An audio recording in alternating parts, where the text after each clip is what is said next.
All right, I'm going to call this meeting to order. An executive session was held in advance of this meeting to discuss personnel, contract, and legal matters. If everybody could please rise for the Pledge of Allegiance.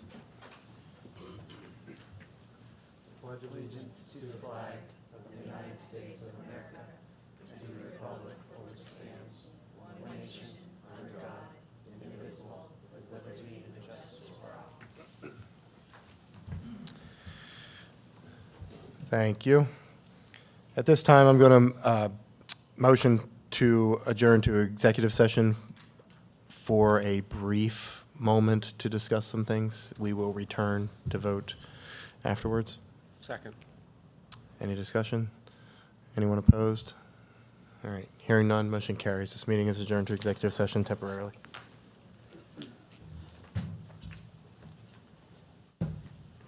I'll keep it live, but maybe try to post something. Thank you. Yep. Sing, you should sing. No, I shouldn't. Oh, wow.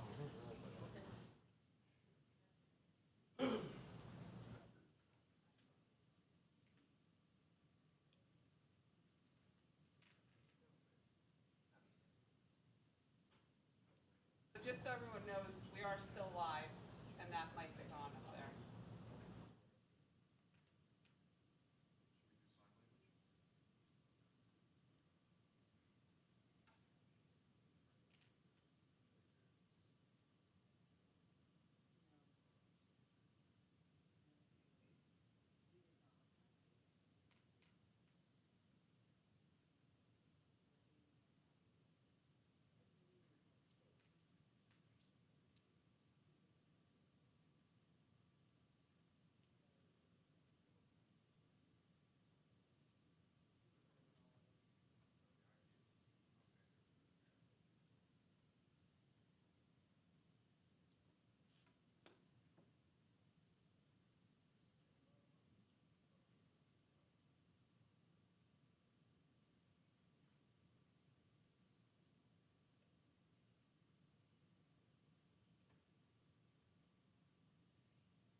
Spelled wrong?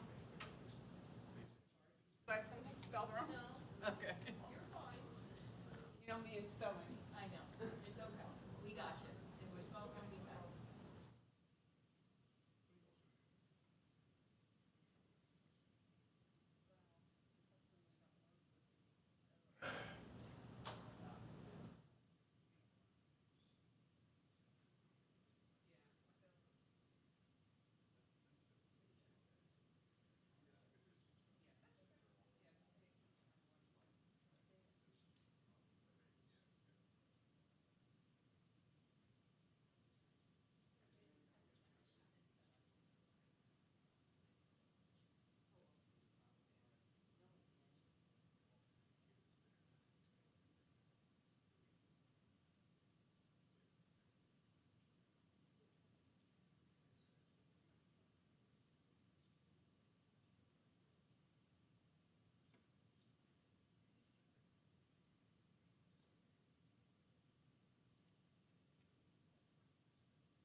All right, going to bring this meeting back to order. First up is a motion to adopt the agenda. So moved. Second. Any discussion? Yes, I would like to ask that we amend the agenda, item number 7, for the effective date of Charnette Wilt's resignation to be February 14th, 2024, instead of February 13th, 2024. I'd like to, I guess, well, that's a discussion. Do we need a motion to do that? I'll second it. So you did make a motion. I was waiting on a second. All right. That's fine. Any discussion? Anyone opposed? All right. Dee, did you mark that down? Okay. All right. Motion carries. All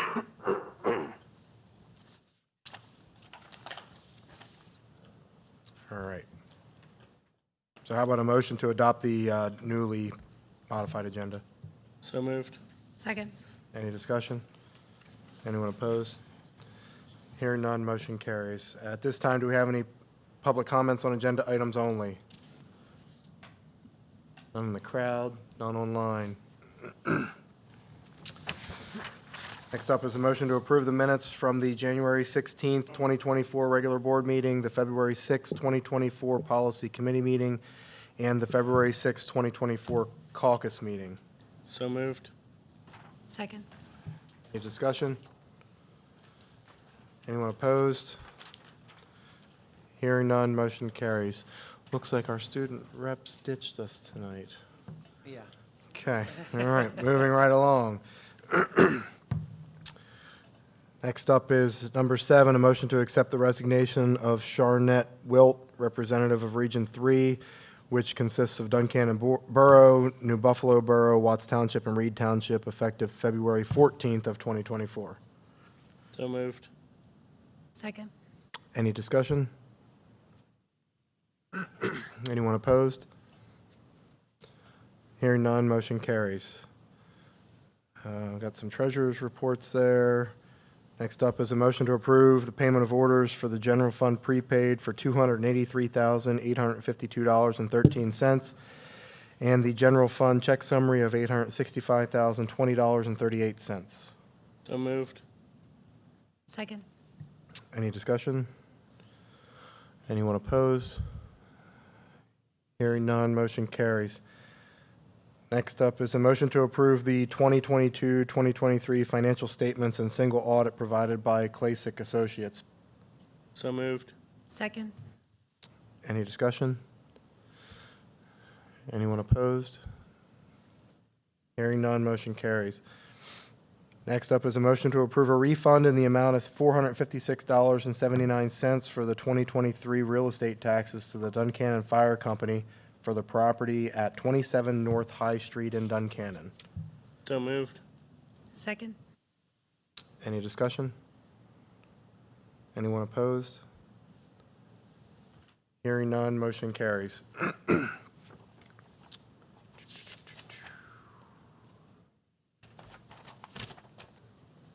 Next up is a motion to approve personnel matters 9A through J.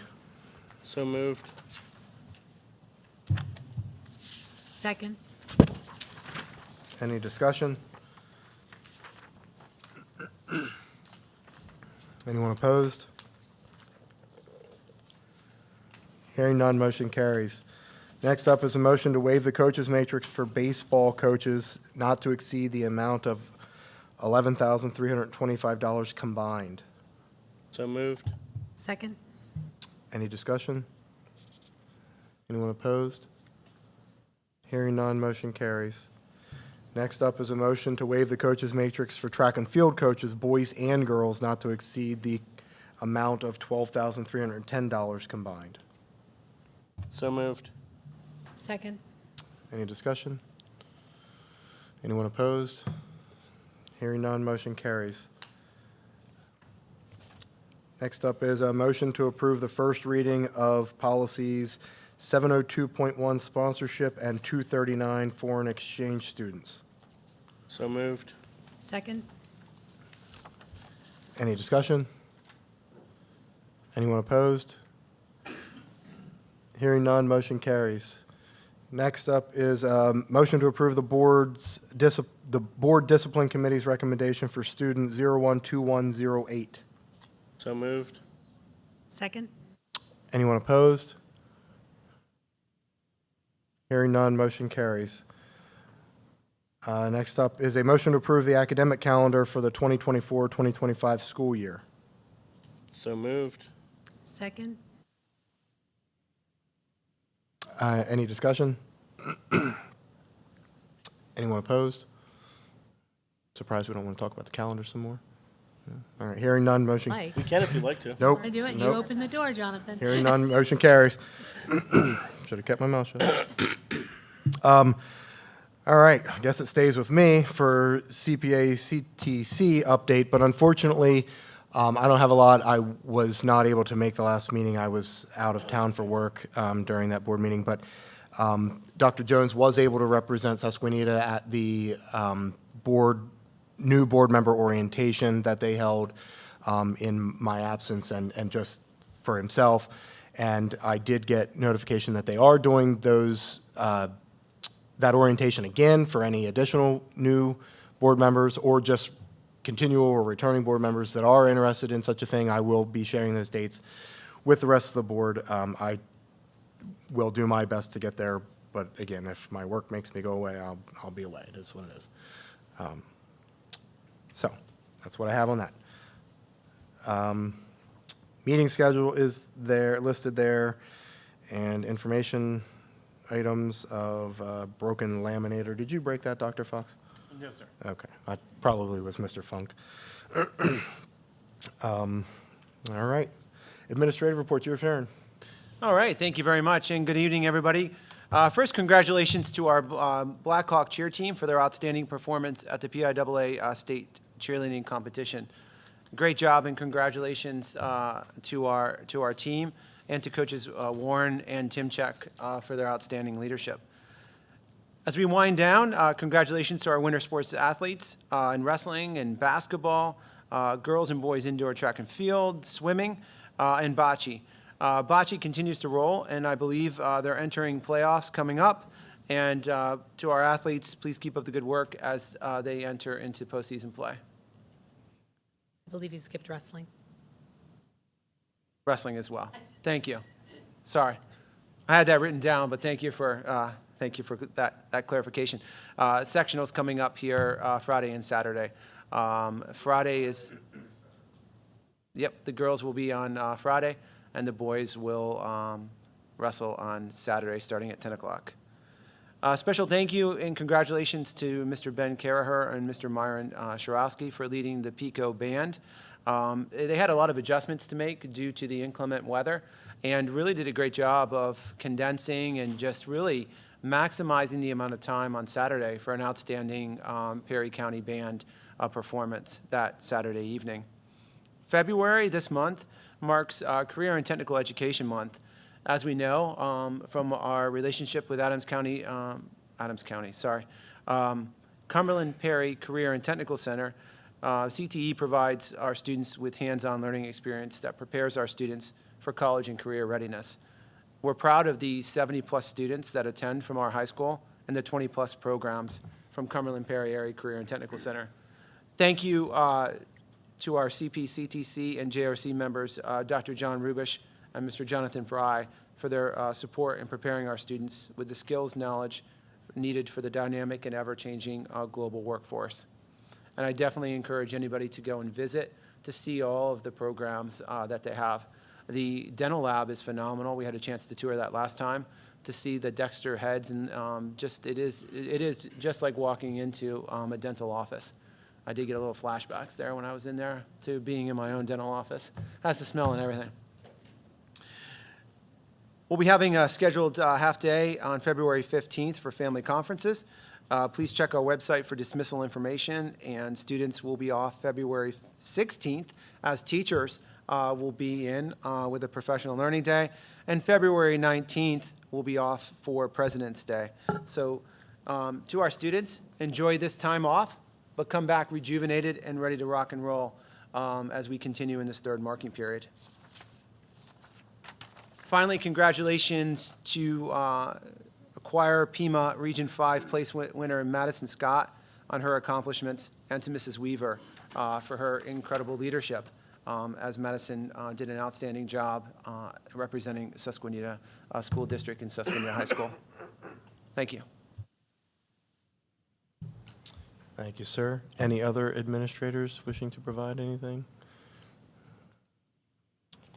At this time, are there any board members that would like to provide any reports or comments? Yeah, I had a couple things. Except for you. Except me, sorry. I want to thank Charnette, and I think we all probably do, for being on the board. You've been a good board member, so we're going to miss you, and thank you very much for your serving the board and being with us. As we were going through this, I just thought we don't have a Black Hawk Foundation report on the agenda anymore because Dr. Rubish is not able to attend, but I would like to see us investigate whether or not someone from the Black Hawk Foundation would like to attend our board meetings and could give a board report, just as our students give a student report. They're technically not voting members, but I don't know, it's just something that occurred to me today. It would be nice to get those updates from another, perhaps, Black Hawk Foundation person. So, suggestion. The other thing I wanted to ask about was we had a really long caucus meeting last week. It was almost, I think, like 11 o'clock, so we talked about a lot of things. But I want to ask about the device refresh. Because next time we're going to talk about it is going to be, what, March. And then if we wait to ask questions in March, we won't get that information until April, and we've already had budget meetings, you know. So we got an email. We had talked last week about doing perhaps a 4-year refresh, where students were going to do an iPad in like 9th grade, and they would have it until 12th, and then the middle school kids, they would have it. And then we got information saying that would be not possible because we'd have too many generation iPads. So I don't know if this is the time to discuss that or if I can just throw the question out.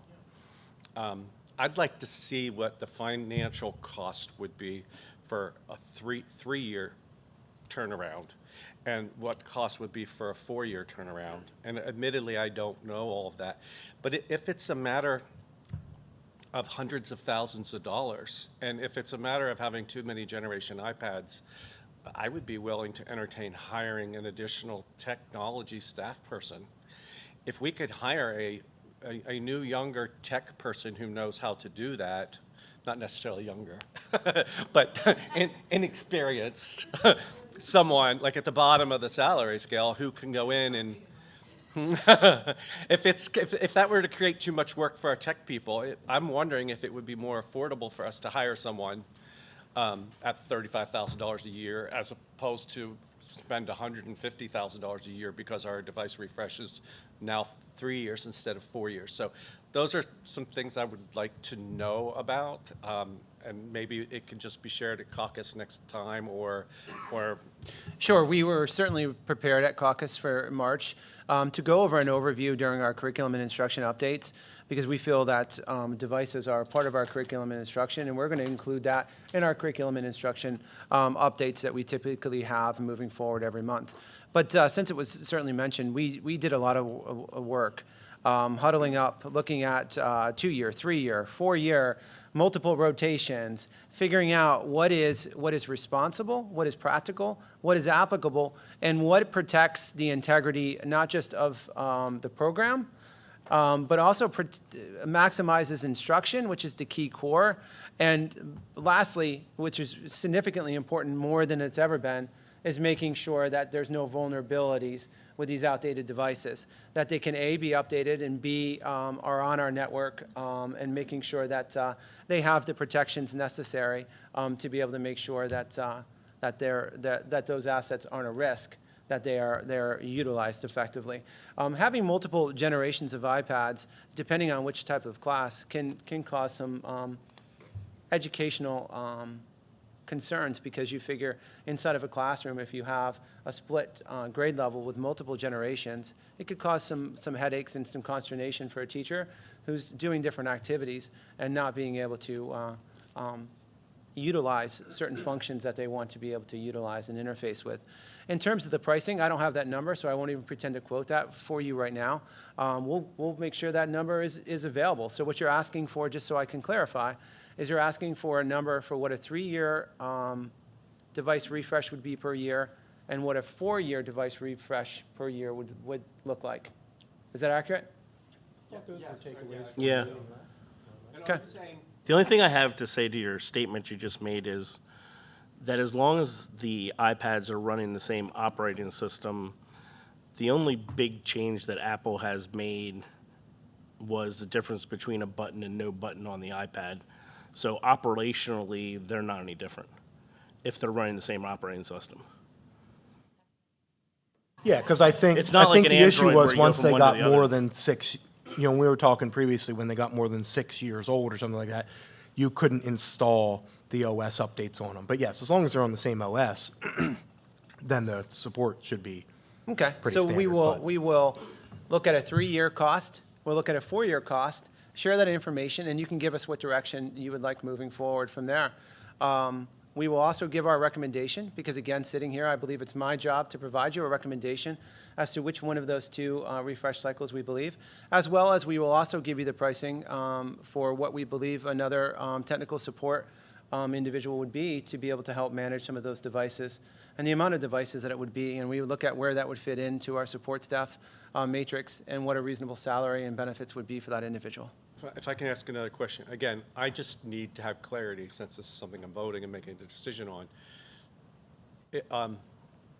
Did you mean to, what I just understood you to say was if I have a classroom, has 9th, 10th, and 11th graders in, say, environmental science or something that doesn't have a lot of prerequisites, and if they have different iPads, they won't all have the same features because the features are changed so radically from generation to generation. I was not, I think that's what I heard you say, but I was under the understanding, and I guess everyone's saying no, but I was under the understanding that it was a matter of generating just an overwhelming amount of work for the tech department to keep up with the different devices. Is that more so that decision? Again, I don't think we've ever kept the devices and rotated those devices. So the idea of a 4-year, right, would be you would keep that device, let's say in 5th grade to 8th grade. That device would then be rotated, because the idea is to take that device and rotate that device to the elementary school, is what we discussed. There's potential that an elementary school student would have an 8-year-old device. Well, that's different than, 'cause if they're all in the 1st grade, then all the kids would have the same generation iPad, as opposed to in the high school, they would, you could have 9th, 10th, 11th, or 12th graders all in the same class. So it would be an older iPad in the elementary school, which I thought we agreed we would do. So it wouldn't be a matter of each grade having multiple generations within their grade, though. It'd just be that they're older. There would be multiple generations within the building. Right. In the elementary, that would And there's be okay. potential that an 8-year-old device, we were saying, and that's why we looked at a 3-year rotation, because we really kind of researched and thought that 6 was really maximizing. And again, when we say 3 and utilizing and taking that device down to the elementary school, we're not sure if really we put an asterisk by our thought process. We haven't seen if there's going to be failures after 6 years or not. We think that that's pushing the limit in terms of a device and getting as much out of that device being used. We think 8 would be too long. So is our the thoughts. issue is that the elementary kids, then, their iPads would get too old. Not the fact that we would have too many generations to keep up with, but it's just that the elementary ones would be too old. Well, I think it's both. I think it's a mixture. So yes, yes to the age of the device, and yes to the fact that there would be more tickets, there would be more need, there'd be more care, there'd be more repair we're expecting, and yes, there would be more technical assistance needed. So in the proposal that I threw out, though, I said that just say 5th and 9th grade would get brand new iPads every year. Their iPads, and then the 8th and 12th graders, that graduated the previous year, their iPads would go to the first graders. And then when the first graders got to third grade, they would also be getting iPads from either 8th or 12th grade again, so they would never be older than 6 years.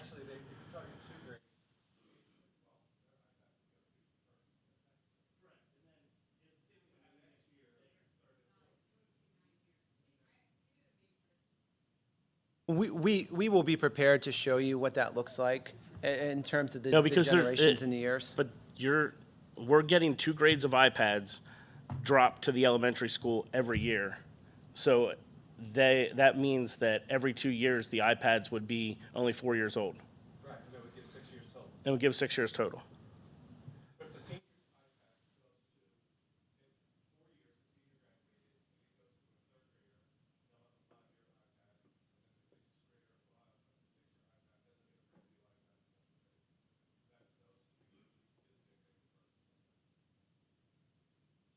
So I'm certainly a visual learner, and we took a look at a chart of what that is. We will take another look at our chart and prepare that chart and share it with you at the March caucus meeting. So what?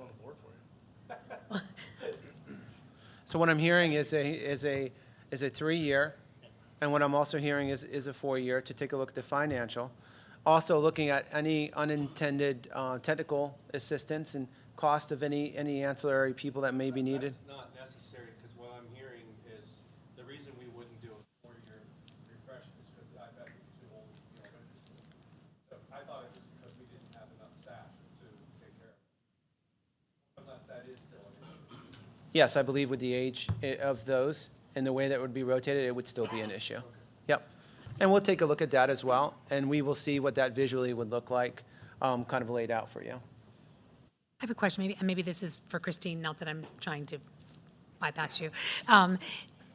So is the reason that the magic number of 6 years, is it because of the updates and how far Apple goes back? Is historically 6 years per generation? Does that make sense? Okay. So what generation of iPads were we looking, I mean, if this is a question that can be answered now, in this proposal for March, is it 10th? Are we looking at 10th gen to purchase? Yeah, so with the possibility of, 10th if is the- 11th comes out, we would get 11th? Because that would be ideal, right? Because if we go 10th, we're not going to get 6 years. So we really can't go 10th. In reality, if we want to go with the ability to be able to update them, we would almost have to wait until the 11th gen comes out, which should be this year. Should be.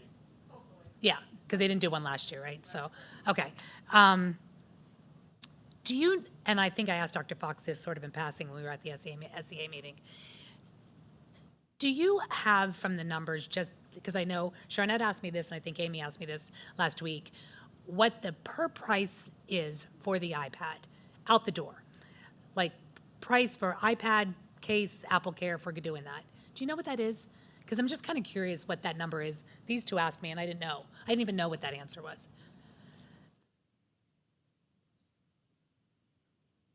I don't know who wants to answer that. Just write it down as a takeaway and bring it Yeah, back- I'll have bring to it get it. back. I don't want to be misquoted, because again, we'll take a look at the price of the iPad. We'll take a look at Apple Care, which is important because that pays for itself after one break.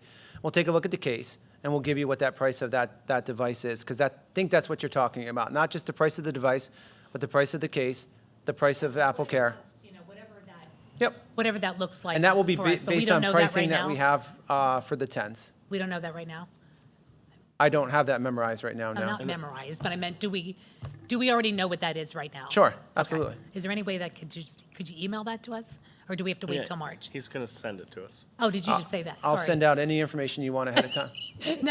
No, I didn't know. I didn't know if we had to wait until March to get that number, or is that just something that you could, or do you not even have it yet? I'm not sure that you even got a final quote from your powers to be. I don't know who that comes from. We'll be able to send that information out to you Do we before March. expect the And now- 11th will cost more? Do we expect that the 11th gen will cost more than? Potentially. There's a potential. Potentially, but I've been reading some. It could be that may- $10. They could actually go down in price, Oh, good. is what they're saying. Yeah, that's what I was reading, that it may be a push, but, The, you know. the other thing that I just heard, which I didn't realize we were doing, was Apple Care. I thought we were fixing them in-house. And if we aren't, then I would like to know what we spend on Apple Care per year and what we spend on ones we actually send in, because you don't get that for free normally.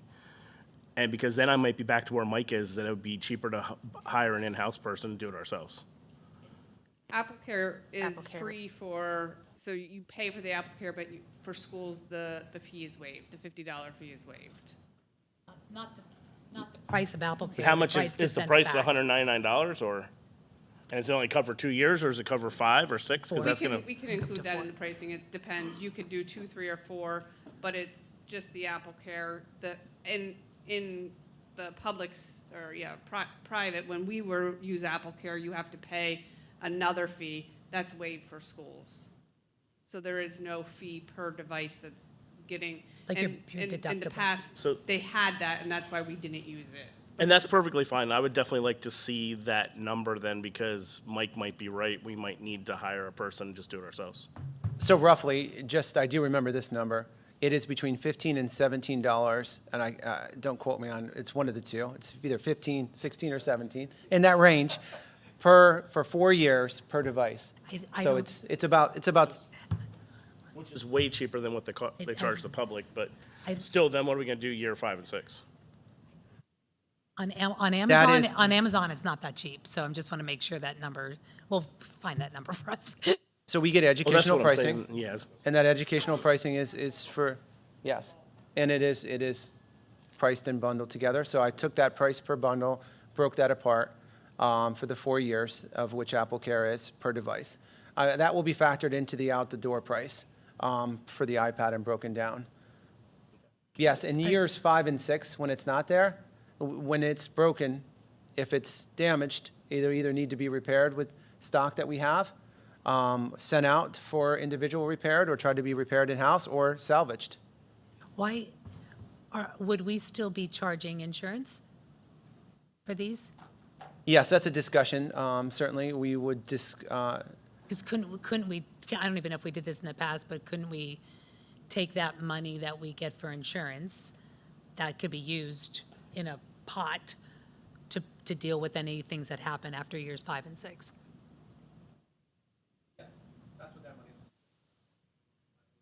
And just one other thing I would like to have some information on. It's my understanding all of our teachers have an iMac and an iPad. That's correct. And are we going to refresh all the teachers' iMacs and iPads is my one question. My other question is, why do we need, and I don't know the answer, but why do they need an iMac and an iPad both? Could we do one or the other? Because if an iMac is, how many teachers do we have? We have a lot, what, 60? I mean, that's a lot. That's a huge amount of money right there as well. Yeah. And again, this is totally a budgetary concern. If there's a way we can save. So this year, we are not looking at a full refresh of our MacBooks for teachers. We believe that the MacBooks that you as a board purchase for the teachers, we can get an additional year, maybe an additional 2 years out of those devices. MacBooks have a longer life.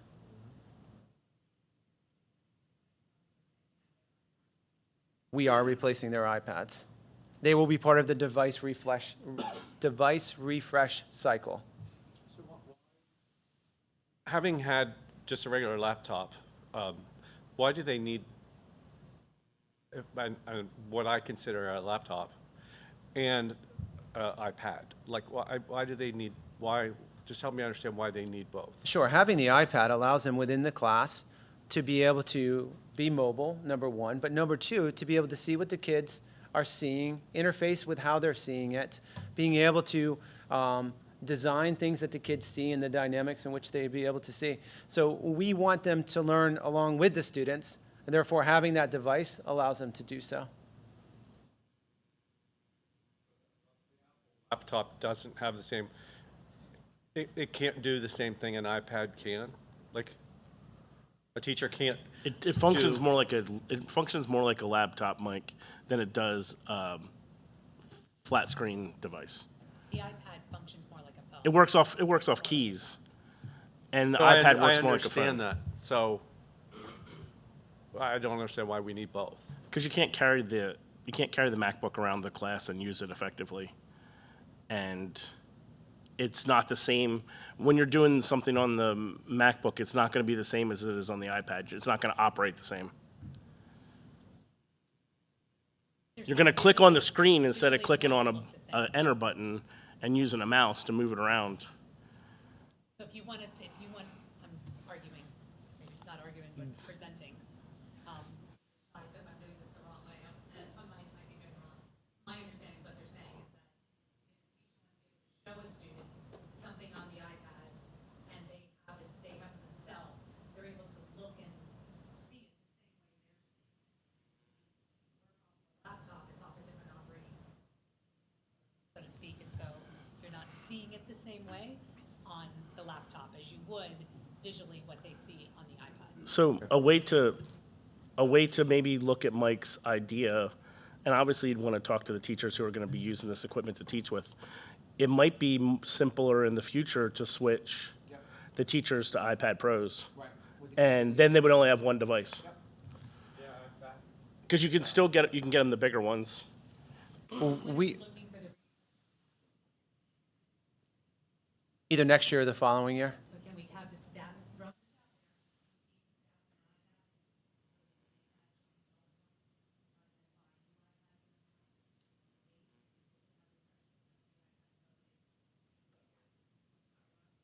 What I'm suggesting.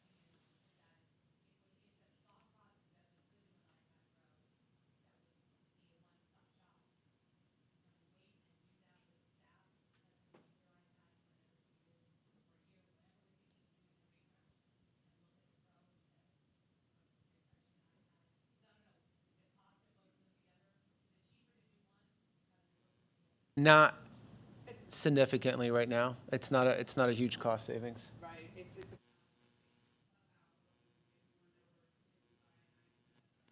Pro with a keyboard, with that integrated keyboard, you know how much they were. I know, you said you were looking at them. But we could definitely look at that number, and I think too, I would think we would want maybe a couple teachers to test it, if that was the direction we were gonna go, to have some pilots over the next year to make sure that it would actually work. Well, Mr. Shepler I know, he is- recommended that to my daughter for college. So considering he's our Apple whatever guru, He's an Apple distinguished educator. yes. But I would even say before the word Apple, he's just a distinguished educator. But yeah, I think it comes down when anybody's making a recommendation for a device in college, it's really about functionality, multi-purpose. What do you get the most out of? And I think that's exactly what we're looking for when we try to pilot that with teachers. And really, if it's your will to allow us to, we can get a small focus group of teachers if you're willing to allow us to go out and purchase some iPad Pros with interface keyboards. We can talk about keeping some devices where they're at right now for teachers in terms of, and then have a small cohort across the board and pilot it and try it and see what their feedback is, because I think it's really important to get their feedback in devices, because there's always growing pains with anything. There is with me too.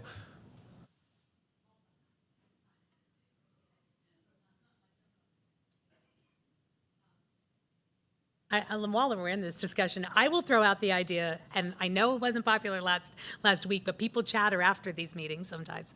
I was reading again about all these schools that look at Chromebooks for their upper grades and iPads for their lower grades. It's all over the place that schools are doing that. And again, talking about Mike and the cost savings, I know we want to provide technology for our students and be able to equip them for the future. I'm all in on that.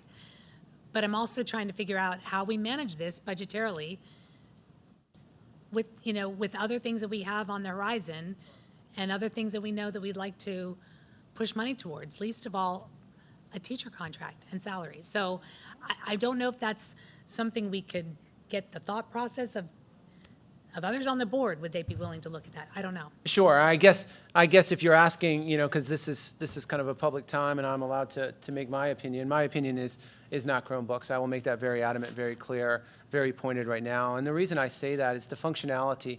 Again, when we look at the multitude of different creative tools that are built within an iPad and your ability to do a lot of different things. I was asked, and I had the chance of walking through and seeing just some of the work that some of our students are doing. And I have the luxury of being connected to the middle school, so I don't have to go outside when the weather's poor. I just walk through the tunnel and walk into the middle school. I've seen in the hallway students creating videos, students be able to do voiceovers of each other, taking a look at some amendments and being able to break those amendments down into what that knowledge and information means for them. That kind of thing I think is difficult with just a screencast ability on a Chromebook. That is my firm opinion. If we're saying and we're looking and we want it to be a little bit more mobility with a keyboard, we can look at cases that contain keyboards because of that version. But if we're looking at it just from a cost perspective, well, then charge me with the ability to go into our budget and remove different items and look at things differently, because I will sit here and say that I believe that our iPads are important for our curriculum and instruction. And I believe that's the device that I sit here and say that I believe firmly will continue to enhance what we need to do. And are we there yet instructionally? No, of course not. We've got work to do. We've got work to do all across the board. We've got work to do on a curriculum mapping. We've got work to do on alignment. We've got work to do in instruction.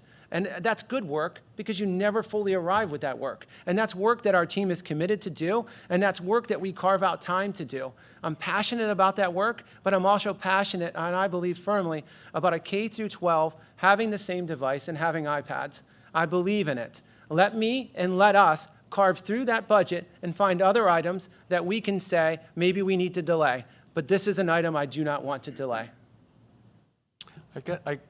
Yes, please consider yourself charged, at least by me, because I think that is important. I would love to see if, I know there are laptops, I don't want to say Chromebooks, but a laptop that's perhaps a Chromebook, could be, could not be, that are just as expensive as iPads. But so I don't know if they have the same tools or trinkets, or if you could get one that does a lot of the same functionality as the iPad if it's cheaper.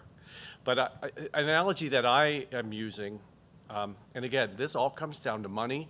It all comes down to teacher salaries for me, which I know is going to be an issue.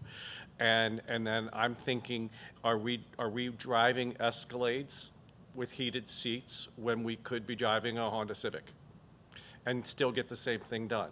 Like, are some of these, and again, this sounds whatever, how are some of these extra things so valuable and important to their learning that we have to pay extra for them? Or can we still go back, and have technology and write papers and surf and do whatever, without having some of the bells and whistles, because we can't afford to drive a Cadillac?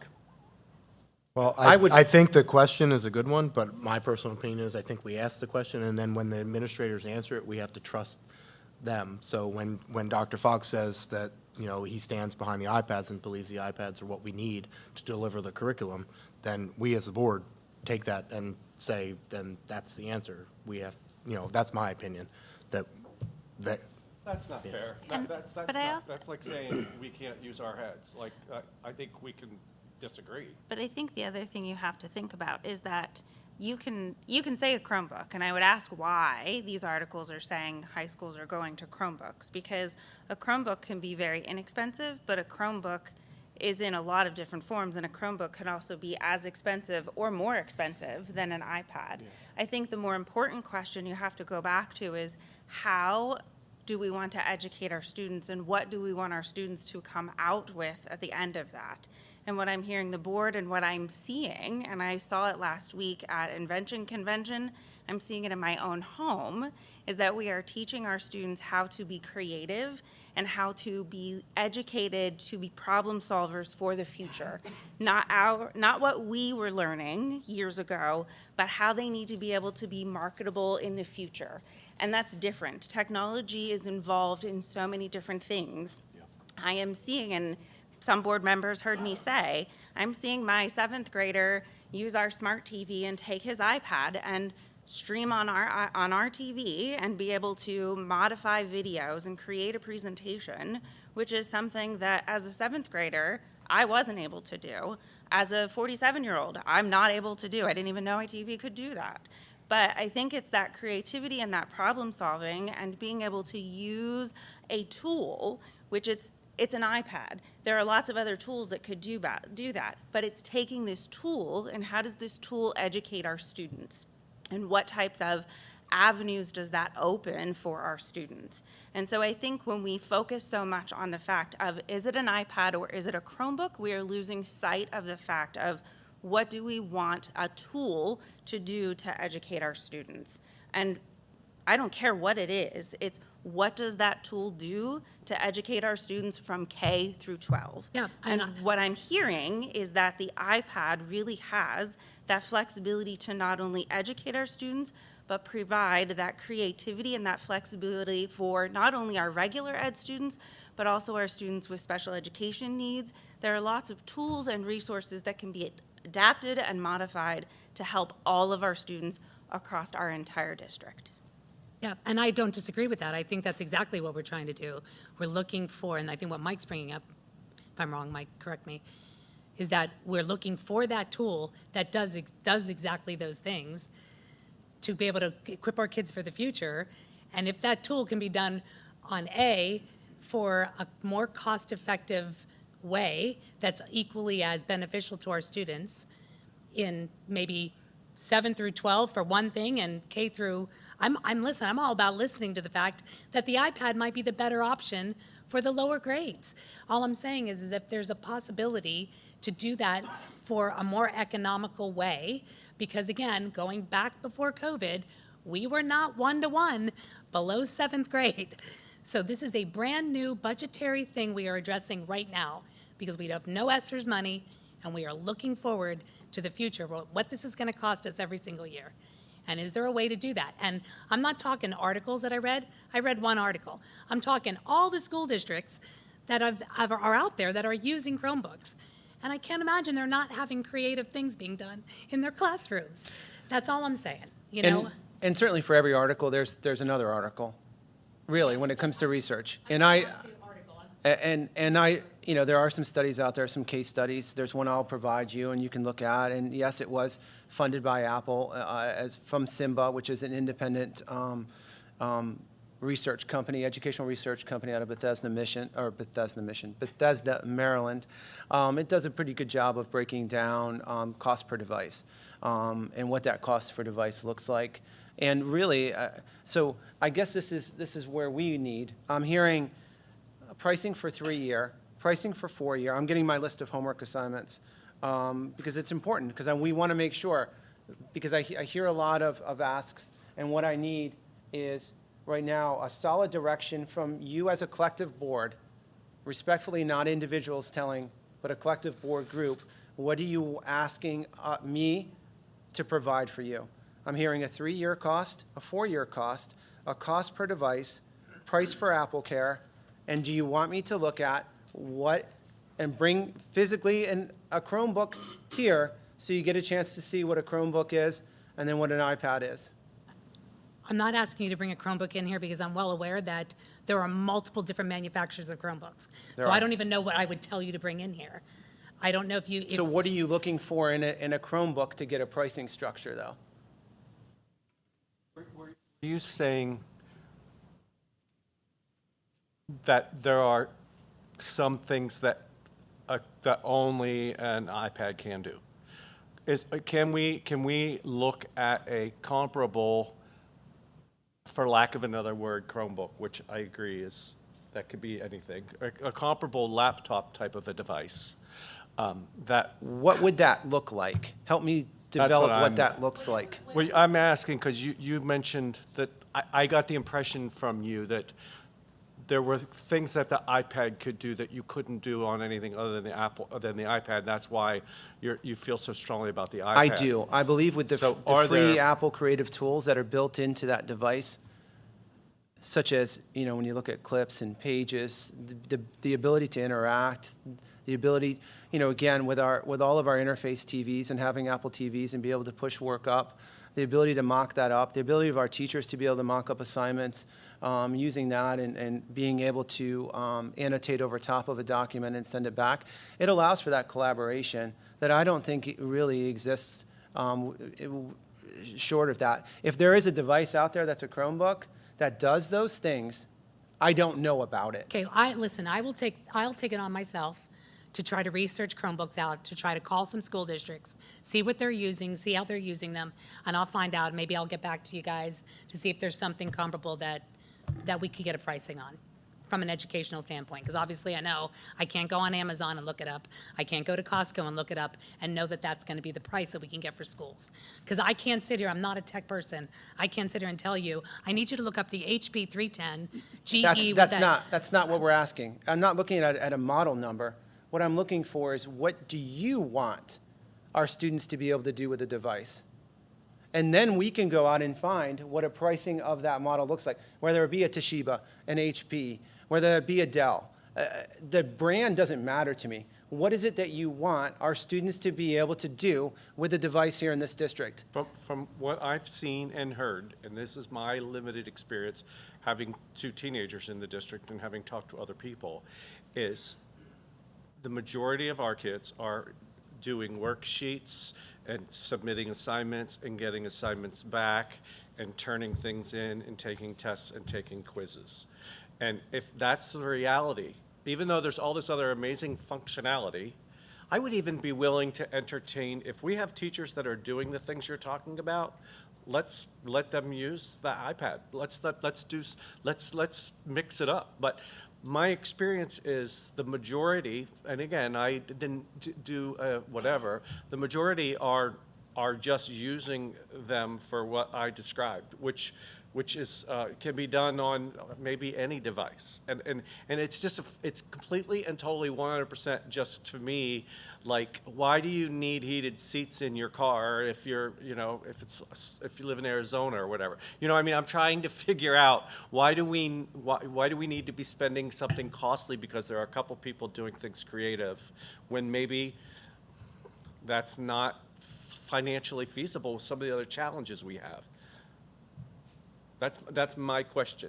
And I would appreciate knowing more of what you were saying. You could do this on the iPad. You can't do this anywhere else. You could do this you can't do this anywhere else. Because we've had a couple presentations, and we had the presentation on the president's thing, which still shows up in just, all the presentations of something creative.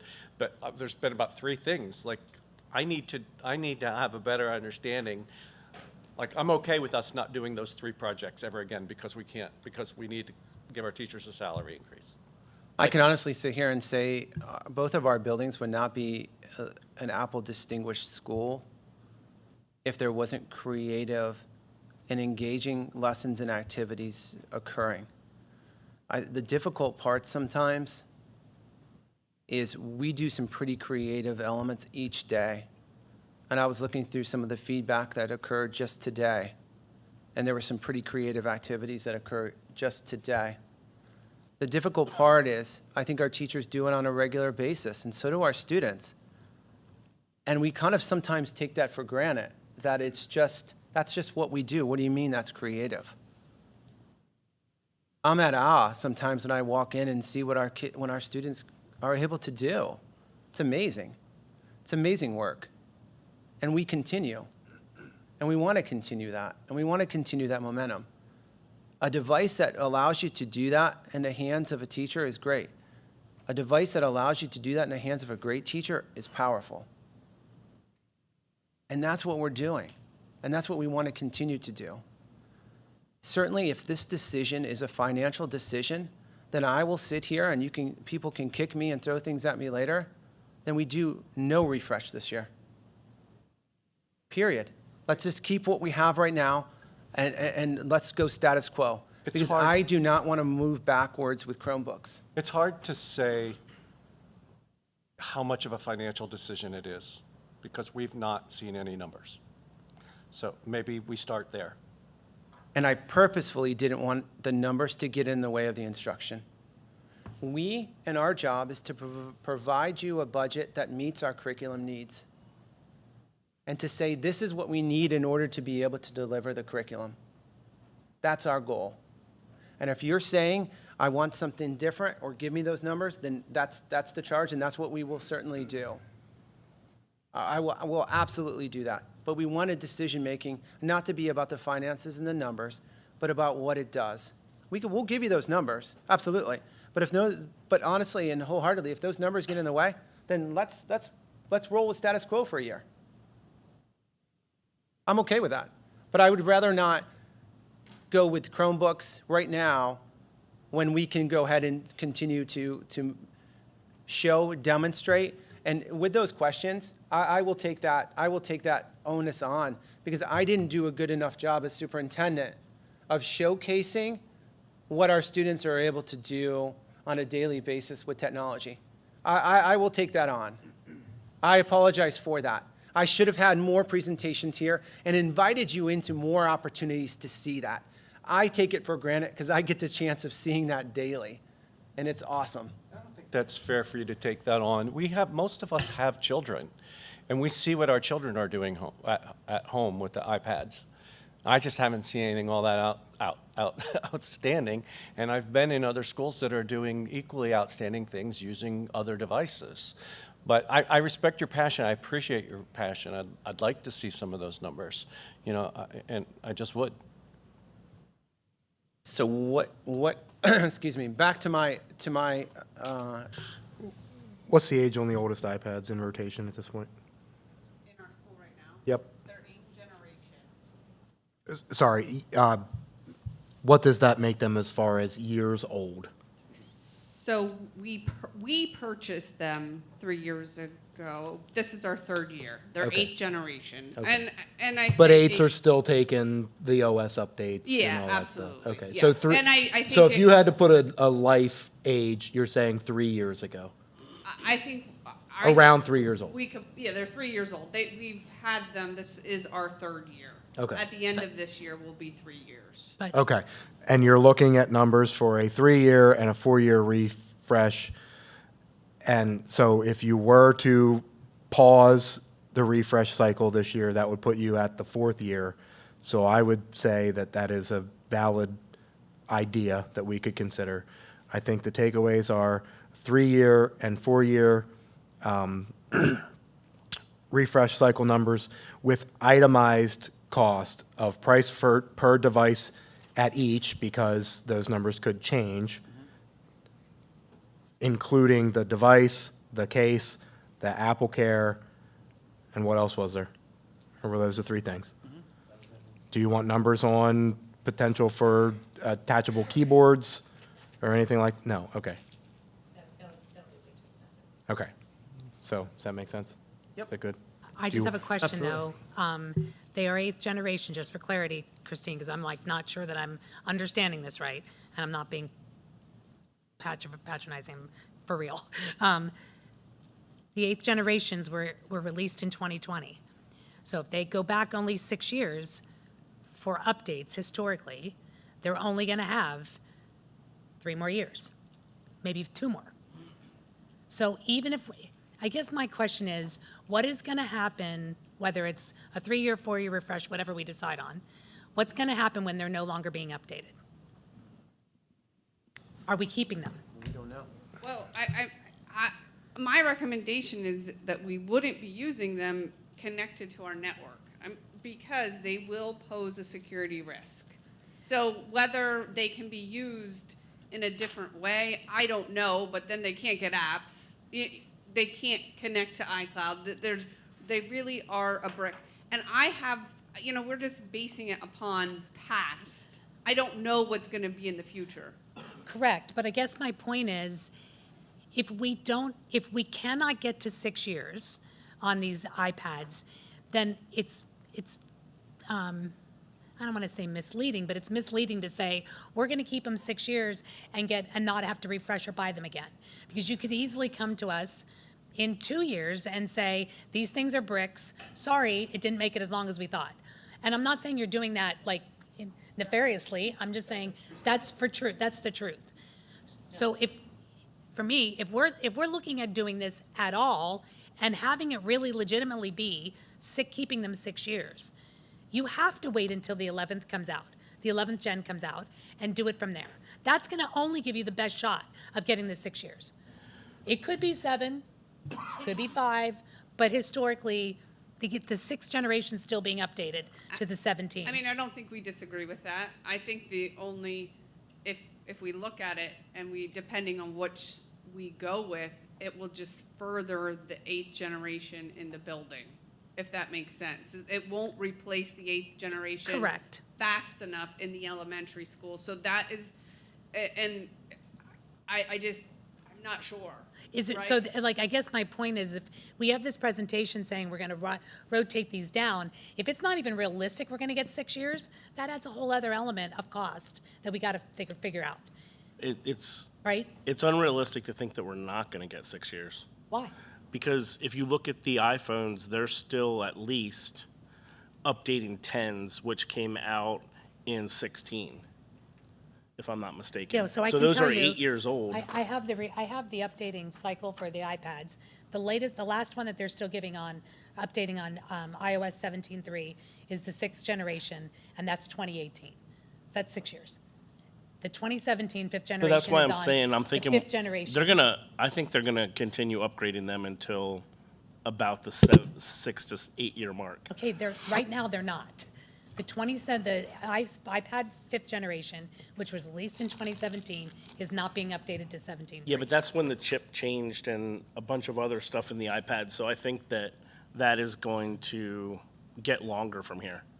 Because like I said, the iPhones are at least out 8 years now. The iPhone goes back to iPhone 8 is being updated to 17.3. So I don't think the 6 years is unrealistic. Just a quick question, Christine.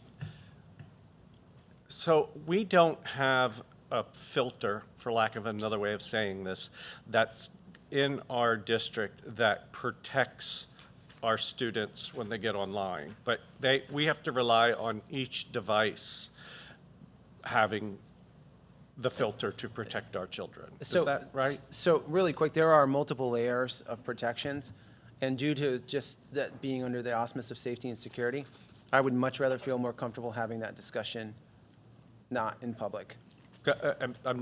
Thank you, I would like to too, but the concept that was made, I would not feel comfortable putting this age device on our network. And then that's why, isn't that what you said? Not age device, a device that can't be updated. And I think that's what we have to, that it cannot be updated to the latest OS to ensure the security.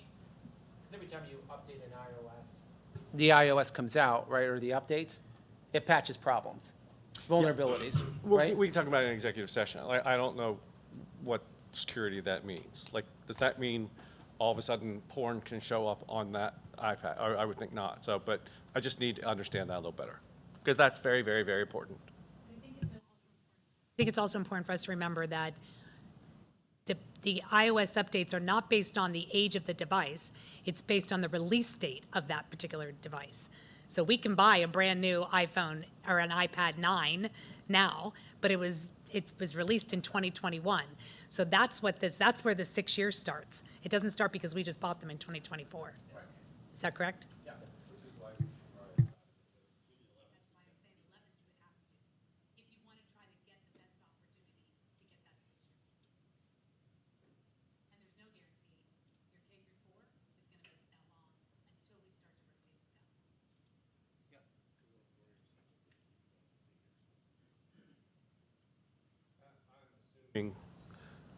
A laptop Chromebook type device would also I don't know enough. Would they also can only be around Yes. so many years Yes. before they stop updating or whatever? That's correct. And is it approximately the same number of years as like an Apple product? I would have to research that fully. I don't know enough about Chromebooks and the age of a Chromebook. That would, if we're having trouble lasting 6 years because of the iOS being updated or not being followed, and the Chromebook goes longer, or that would be another financial consideration.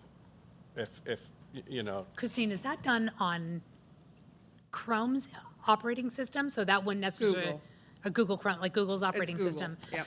So that wouldn't necessarily be tied to the device itself, in terms of whether it's a Dell or an HP or a It's whatever, all- it would just All be. Chromebooks are Google, so your licensing is through Google, and that's how it's determined the length, how old Okay. the device is. But with- Or the year of release. And there's Christine, with that, wouldn't we need a secondary virus software on all those computers? Or does Google's software block that like Apple's does? We would have our others, well, Because you don't have Norton on the iPads, but would you need that on a Chromebook? I will have to research that as well. I'm not sure. I don't know Yeah. enough about the Chromebooks myself to answer that, but that would be another I do fee believe- every year. I do believe yearly, after the first year, Google does require you to pay a licensing fee for each Chromebook. I don't know what that number is, but I believe there is a fee you pay each year moving forward for the licensing. Okay, I'm sorry. I'm just going to make a comment just because. I like Jonathan earlier, you said something about like we should trust the superintendent order, and I agree, and I have the utmost respect for Dr. Fox. But I will say, having been on this board for 13 years, I've been burned by trusting previous superintendents who we've learned later were not so trustworthy. So I trust you with all due respect, but I look back on some of my decisions as a board member, and I feel like I should have done more due diligence. And that has nothing to do with you. It might have something to do with my maturity or my growth or having been slated. But you know I have the greatest respect for you. But I feel like because of that, I'm a little more jaded, and I need to do my due diligence, because I haven't in the past, and I What- regretted it. Well, sincerely, I think each of you asking questions, there's nothing wrong with that. I respect that. We want you to be able to validate information, be able to have the information you need to make informed decisions. That's what we pride ourselves on. But I think where I sit, and I will be transparent, what I need is more direction, where to go, on a lot of different items, since we're being transparent. I can't be all over here. I need a direction. I serve at your pleasure and will of all 9 of you. Not 1, not 2, not 4, but all of you. Providing that direction helps us to understand where to go, to provide the accurate information that maximizes your time and gives you what you need to make decisions. Another thing you- to consider, excuse me. I bought a Chromebook to work with our church and found out that the program that I had on my other computer that I wanted to put on a Chromebook, Quicken, would not work on a Chromebook. So if you're considering using 2 different things, make sure whatever you want to transfer works on the new thing too. I'm sorry. I'll just get, if you're looking for input from the board members, I'm just going to tell you that I think that we have put a lot of money into going the direction we're going. The teachers have put a lot of time, and so has the administration, into getting it set up. And you can't currently prove to me, in my opinion, that it's not working, and the cost that it would take to switch to another operating system, making it work on our TVs, first of all, is going to be a big deal, and I don't really see any reason to change at this point.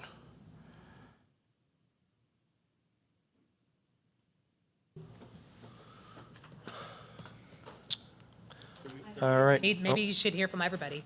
Maybe then that'll I direct say, is there you. any further Absolutely. Please. board discussion? I mean, maybe get from each member, ask them. Okay, what Charlotte, wanna do you have because anything it additional to might share get- on might just the- whiz off your I thing. just did. Okay. No, I meant, do you want them to explore the cost of Chromebooks as a point of comparison or not? Because it sounds like Phil says no. I would like them to. Would you like them to look at that as a point of comparison? I'm not going to be here. Okay, then she doesn't count? Ms. Rabin? I would like to see the price of that for comparison. I do have concerns. One, our school district, 50% of the kids received free and reduced lunch, and like Mike said, we have a Cadillac in their hands. And so the cost of that and the burden on the people that we represent, I would be interested to see what that is. Mrs. Walburn?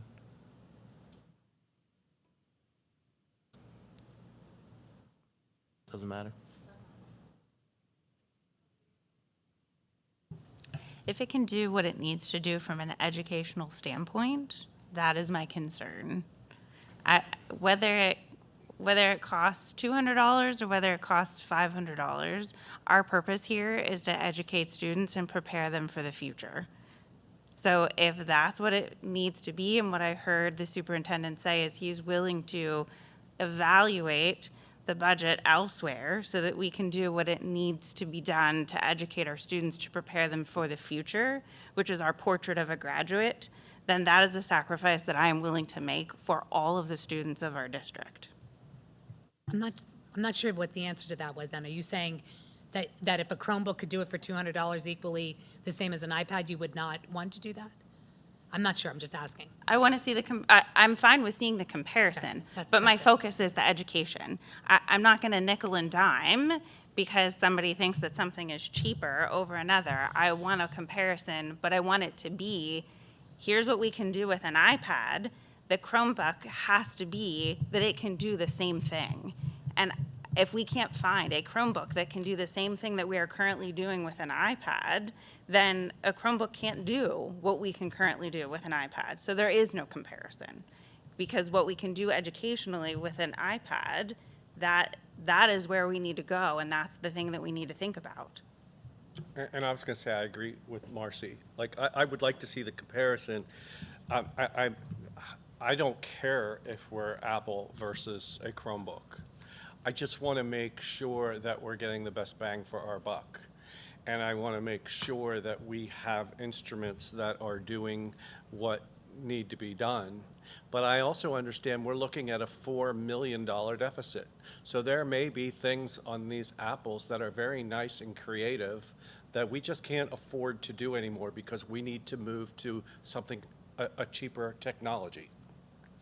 And that's kind of where I am. And it may be time to reassess. Can we afford to continue to have some of these bells and whistles that maybe aren't necessary anymore? Just like every one of us, I think of Jonathan one time. He said to me, I can't leave my house without spending $50. That still rings in my mind. At my house, we're doing some creative financial things because of what's going on in our economy right now. So, I mean, I think as a district, we've got to do that. So whatever we need from our kids, and I would like to know from some of our teachers, because I know there are some teachers that think it's amazing. I also know there are some teachers out there that don't. And that, I guess that's true anywhere. But we need to find out, like, we've spent years and years and years of almost all of our professional development learning Apple apps. I don't want to lose that. But we need to find out, if our staff is going to, continue to use this or how they would feel. So I'm all about, and I know that everyone's got tons of work to do, but I'm all about just investigating every avenue that we possibly can. Thank you. And Jonathan, how do you feel? My personal opinion would be to task Dr. Fox and the administrators with finding other areas to try to save to identify cost savings measures, because I think the curriculum has been built with this technology in place and in use for quite some time now, and to rip it from the hands of our students would be taking a drastic step back. And that's not to take anything away from the $4 million that also terrifies me. But I feel like targeting this line item in the budget in order to try to recoup some of that is targeting the education that we're delivering to the students. And I think that's wrong. I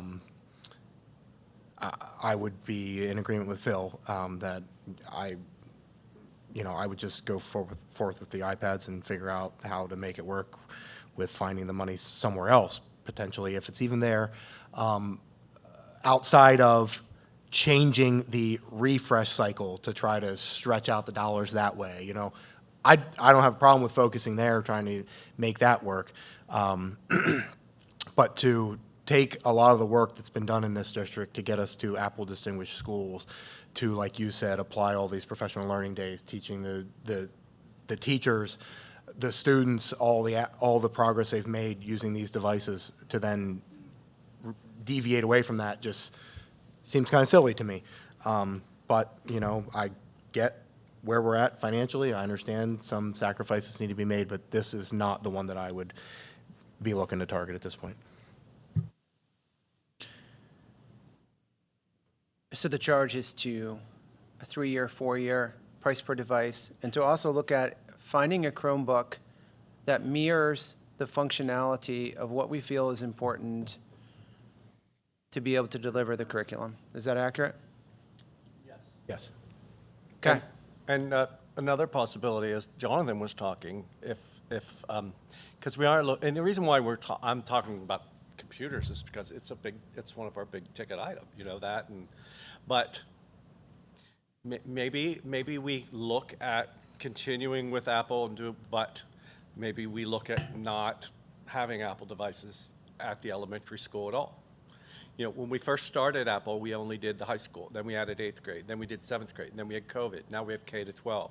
So if we're going to save money and we're so gung-ho that Apple is the most important, it's going to do the work, maybe we need to reevaluate how important these Apple products are, or the iPad is at the earliest levels of education, so we don't deprive the creative, exciting things that are going on in middle school and high school, and we save the money by not having them one-to-one at the elementary at all. I'm just throwing that out. That may be an option. And I just want to, you know, wrap up at least where my thoughts are on this. I am not anti-technology. I'm not even anti-iPad. I'm trying to look at this as a steward of the money that is in this district that I'm represented to do. And I'm trying to do it in a way to give our students the best technology that we can give to them to move them into the future. I said that at the very beginning. So I don't want this to come off as me being so like anti-iPad. I was one that said I think iPads would be better in the elementary than the high, based on what I'm seeing in a lot of different school districts. That being said, I do understand we do have a budget and we can try to line item down, but I think I would love to charge you with that, but as we know, there's only that 1.5% of discretionary spending. And I do know that we are also the lowest paid teachers in the IU. It's a moniker I'm not proud of having that either. And we have all of that that's gonna have to come into the budget as well. So I'm trying to look forward to that, to figure out how do we manage that and also be able to manage our technology, giving to our students the proper curriculum. And that's the only reason I'm bringing this up, to at least know that I've done my due diligence to explore this as a board member for our school. Certainly. I want to end with just 2 points real quick. The only comparison I ever want us to compare ourselves to is us.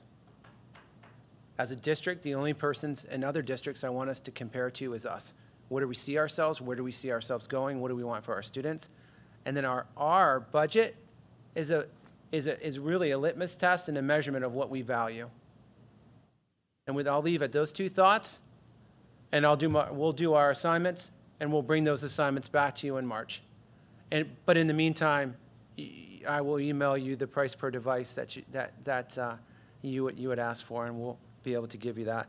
It might take us some while to look for some configurations of a Chromebook that meets, that's similar to the configurations that we currently have.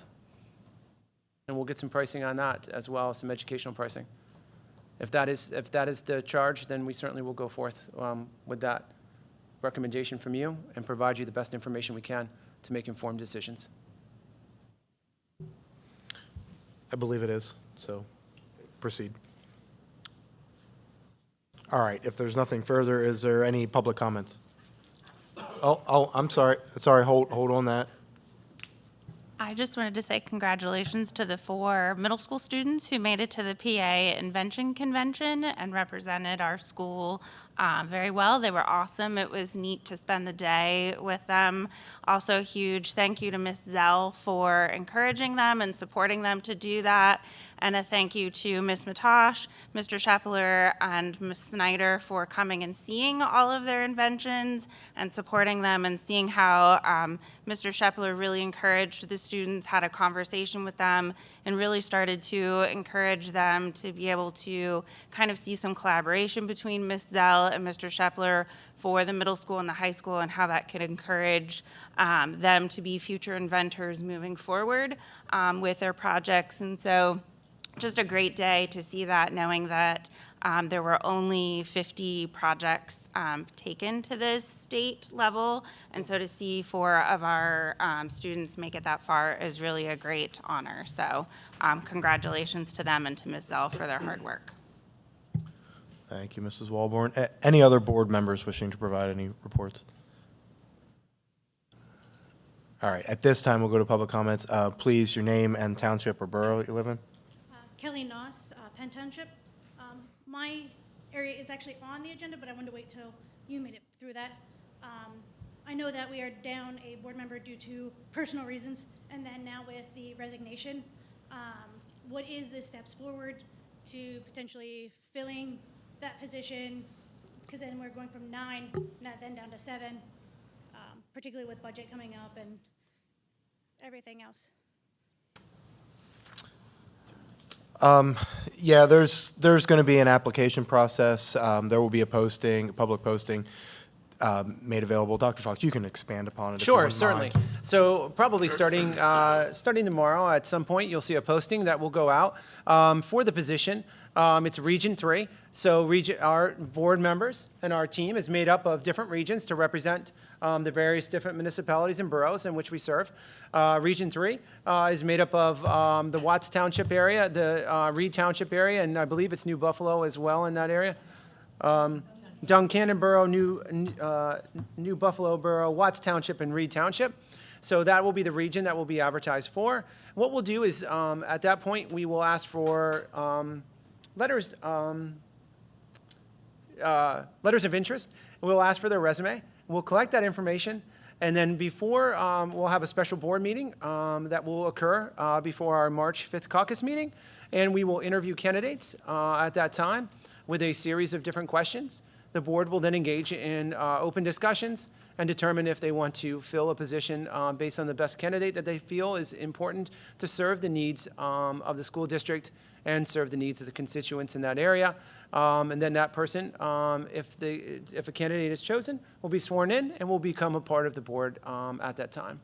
If there are no candidates, we'll continue to seek applications, and that posting will remain open until candidates on resumes are taken, and at which time then we'll convene another meeting to have open discussions, interviews, and that process will continue until it's such filled.